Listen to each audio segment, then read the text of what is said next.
আসলে সত্যি বলতে প্রথমে যখন আমরা এখানে প্রবেশ করি দেখে মনে হচ্ছিল না এটা বাংলাদেশ, মনে হচ্ছিল কোনো বাহিরের কান্ট্রিতে আছি। মানে এত সুন্দর করে জিনিসগুলা করেছে একদম বাহিরের দেশগুলার মতো করে। তো প্রথমেই বলবো, ফ্যামিলি নিয়ে যদি কেউ কোনো জায়গায় ঘুরতে যেতে চান বা একটু রিফ্রেশমেন্টের জন্য, তাহলে অবশ্যই এই জায়গাটা সিলেক্ট করবেন। কারণ হচ্ছে অন্য কোনো পার্কে গেলে অবশ্যই আপনারা মানে কাপল দেখবেন।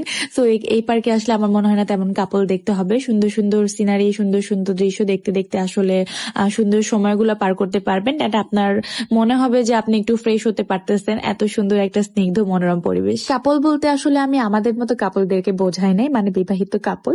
অবিবাহিত কাপলরা আসলে অনেক জায়গায় জায়গায় বসে থাকে অনেক পার্কের মধ্যে। আশা করি আমার ডিটেলস বলতে হবে না, আপনারাই বুঝে যাবেন। যাই হোক, এইসব না বলি, আমরা অনেক বেশি এনজয় করেছিলাম, সুন্দর সুন্দর ভিডিও মেক করেছিলাম। এন্ড জায়গাটা এত বেশি স্নিগ্ধ ছিল, ফুলগুলোর দিকে তাকালে চোখটা একদম মানে সুন্দর একটা শান্তি লাগতেছিল চোখের মধ্যে।